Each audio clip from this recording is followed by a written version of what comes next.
नमस्कार, मैं हूं रिंकू यादव। स्वामी विवेकानंद महाविद्यालय नारायणपुर प्रीतमपुर के वर्चुअल क्लास में आपका स्वागत है। आज हम पढ़ाएंगे क्लास डीएलएड फोर्थ सेमेस्टर का मैथ पढ़ाएंगे। इससे पहले हमने चैप्टर नंबर 5वां शुरू किया था और उससे हमने कुछ क्वेश्चन को हल करा दिया। चलिए देखते हैं लेसन 5 में कौन सा क्वेश्चन छूटा था।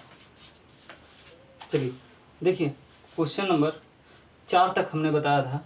क्वेश्चन नंबर 5 हमको क्वेश्चन में, ठीक है, हमको जो है क्वेश्चन में कुछ गड़बड़ी दिख रही है, क्योंकि हमने इसको लगाने का प्रयास किया लेकिन आया नहीं। ठीक है, इस क्वेश्चन को हम नहीं हल कर रहे हैं, ठीक है, इस वीडियो में। ठीक है, हमने प्रयास किया लेकिन मिला नहीं, ये क्वेश्चन आया नहीं। ठीक है, क्वेश्चन में कुछ गड़बड़ी है। ठीक है, छठा क्वेश्चन हम बताते हैं। 5 क्वेश्चन हम 4 क्वेश्चन को पहले हल कर चुके थे, 5वां तो सस्पेंस है। 6वां बता रहे हैं। 6वां कह रहा है ये किसी लॉटरी में 200 इनाम है।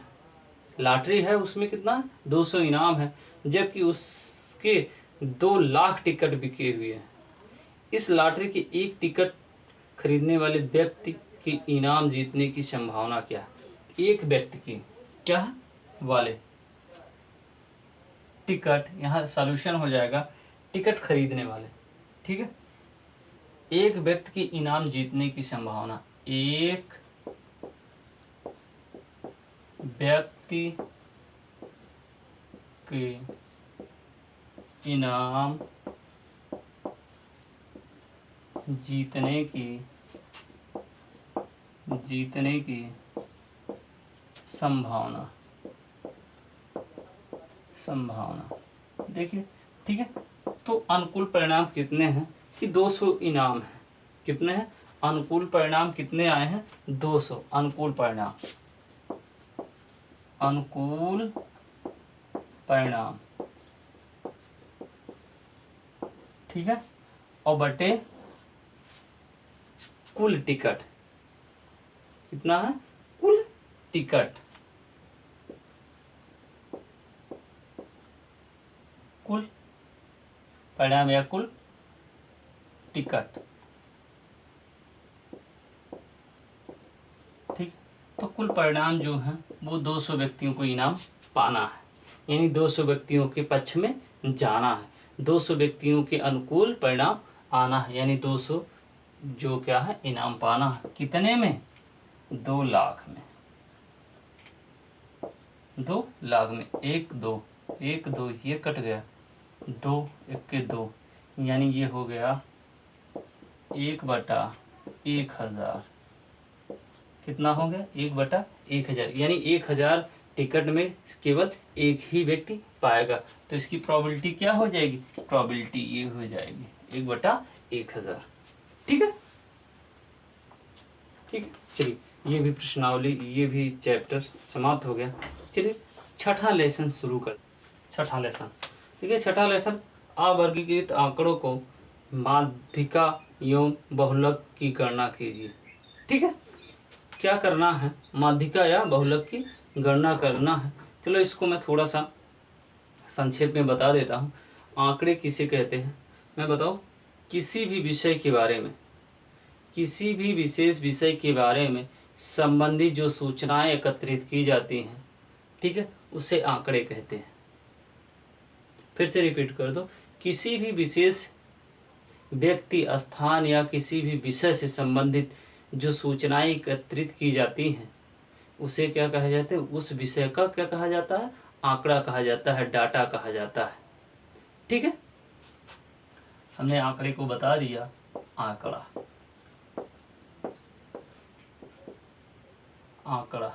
यानी डाटा। ठीक है, हमने बता दिया किससे होता? एक विशेष क्या कहते हैं? सूचनाएं को। यदि हम शार्ट में लिखें तो क्या? सूचनाओं को एकत्रित करना। क्या करना? एकत्रित करना। एकत्रित करना क्या कहलाता है? डाटा कहलाता है। ठीक है, अब ये जो और ये जो सूचनाएं दिखाई जाती हैं, जो सूचनाएं एकत्रित की जाती हैं, उसको शॉर्टकट में दिखाने के लिए, अंकों में प्रदर्शित करने के लिए हम क्या करते हैं, एक विशेष पद्धति के अंतर्गत तैयार करते हैं, जिसे कहा जाता है केंद्रीय माप की प्रवृत्ति या केंद्रीय प्रवृत्ति की माप। इसके अंतर्गत हम करते हैं। जैसे ये किस पे होता है, जैसे एक औसत निकाल लिया जाता है, एक माध्य निकाल लिया जाता है कि जैसे आप बजट देखते होंगे कि किस पे अनुपात पर ही आधारित होता है। ठीक है, एक इस साल का बजट देख करके अगले साल का बजट जो है अनुमान लगा करके क्या किया जाता है, तैयार किया जाता है। जो बजट में जितने भी फंडा यूज किए जाते हैं, फंडामेंटल यूज किए जाते हैं, वो केंद्रीय माप की प्रवृत्ति के आधार पर होती हैं। तो केंद्रीय माप की प्रवृत्ति, ठीक है, केंद्रीय माप की प्रवृत्ति के अंतर्गत ही क्या आते हैं, जो डाटा होते हैं उनके आसपास के आंकड़े क्या होते हैं, दर्शाए जाते हैं। ठीक है, अब देखिए केंद्रीय माप की प्रवृत्ति, केंद्रीय माप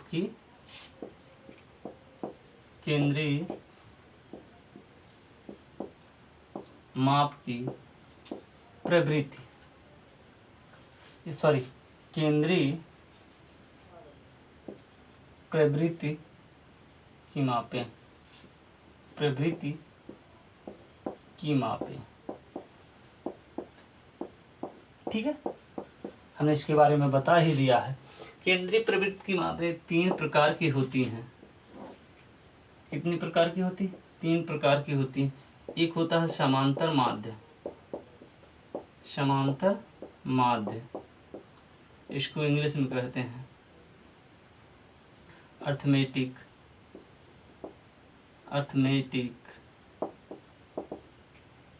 मीन। ठीक है, अर्थमेटिक क्या कहते हैं, मीन कहते हैं। और दूसरा होता है माध्यिका, ठीक है, यानी मीडियन। ठीक है, तीसरी होती है बहुलक।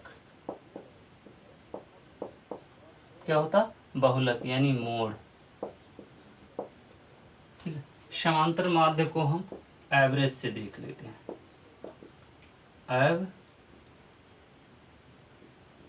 एवरेज से, ठीक है, एवरेज से हम इसकी ताल्लुक रख सकते हैं।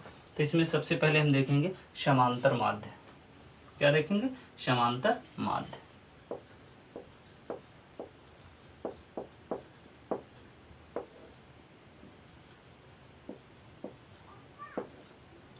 समांतर माध्य क्या होता है? समांतर माध्य जैसे बहुत से आंकड़े दिए रहते हैं, उनका क्या निकाल लिया जाता है, माध्य निकाल लिया जाता है, समांतर माध्य निकाल लिया जाता है, एवरेज निकाल लिया जाता है। यदि बहुत से आंकड़े दिए होते हैं और उनका कह दिया जाता है कि एवरेज निकालिए, तो इन आंकड़ों को एक एक करके नहीं, बहुत से आंकड़े दिए तो उनको एक एक करके नहीं लिखा जा सकता, इसलिए उनका क्या निकाल लिया जाता, एवरेज निकाल लिया जाता है। और यही एवरेज जो निकाला जाता है उसे केंद्रीय प्रवृत्ति के माप में क्या कहा जाता है, समांतर माध्य कहा जाता है। ठीक है, फिर से मैं रिपीट में ये कर दूं कि बहुत से अनेक डाटा के अनेक अंक दिए होते हैं, अनेक संख्याएं दी हुई होती हैं, अनेक परिणाम दिए होते हैं। इन परिणामों का नहीं लिखा जाता है, इन सभी परिणामों को नहीं लिखा जा सकता है, इसलिए उनका एक एवरेज निकाल लिया जाता है, माध्य निकाल लिया जाता है, और इसी को ही केंद्रीय माप की प्रवृत्ति में समांतर माध्य कहते हैं। यानी एवरेज को ही क्या कहते हैं, समांतर माध्य कहा जाता है। ठीक है, आप इसको क्या करोगे, एवरेज निकालने के लिए आप जानते हो सभी संख्याओं का क्या, सभी संख्याओं का योग बटे क्या लिखते हो, बटे योग बटे क्या, पदों की संख्या।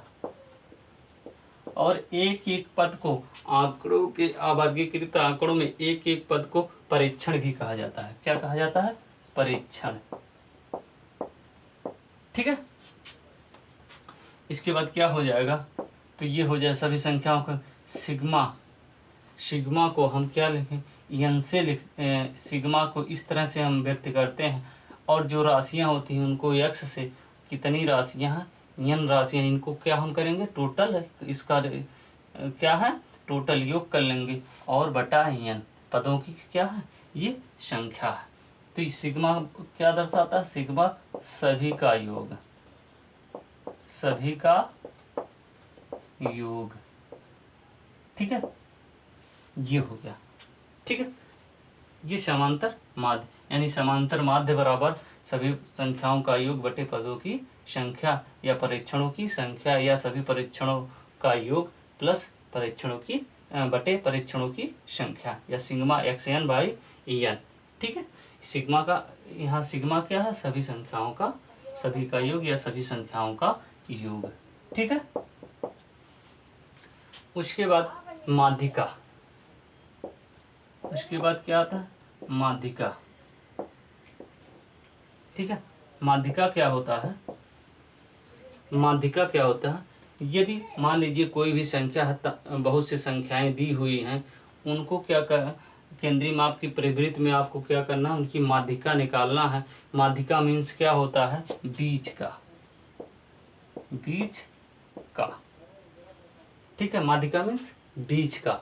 यदि बहुत सी संख्याएं दी हुई हों और उनका माध्यिका ज्ञात करना हो तो आप क्या करेंगे, ऐसे संख्याओं को या तो पहले क्या, प्रथम क्या करोगे, प्रथम कार्य करोगे आरोही क्रम में, आरोही क्रम में, आरोही क्रम में, या दूसरा अवरोही क्रम में, अवरोही क्रम में उस पर क्या करोगे, व्यवस्थित कर लोगे।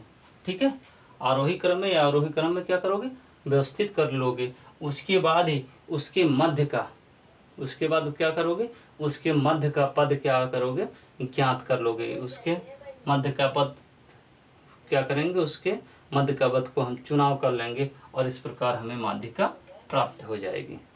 ठीक है, चलिए उसके बाद बहुलक। क्या है, बहुलक, बहुलक यानी मोड़। बहुलक मीन्स होता है किसी भी संख्या में, किसी भी डाटा में, किसी भी कोई भी वर्गीकृत डाटा दिया होता है और उसका जो बहुलक होता है कि वह एक संख्या कितनी बार आई है, एक संख्या कितनी बार आई है, ये बारंबारता दिखाता है। और जिस संख्या की बारंबारता सबसे अधिक होगी, जो संख्या सबसे अधिक बार आएगी, क्या हो जाएगा, वो उसी आंकड़े का, उसी डाटा का क्या कहलाएगा, बहुलक कहलाएगा। यानी बारंबारता, जो सबसे, जो संख्या सबसे अधिक बार आए, अधिक बार आए, या जिसकी बारंबारता, जिसकी बारंबारता, बारंबारता सबसे अधिक हो। क्या हो, सबसे अधिक हो। ठीक है, वही क्या हो जाएगी, वही बहुलक हो जाएगा। ठीक है, चलिए इस वीडियो में इतना भी। अब भी इससे है कुछ एग्जाम्पल यदि बताते हैं तो वीडियो लंबा हो जाएगा, इसलिए कल की वीडियो में एग्जाम्पल सहित और इसके डिटेल में बारंबारता के आधार पर भी बहुलक निकाला जाता है, समांतर माध्य भी निकाला जाता है, माध्यिका भी निकाली जाती है।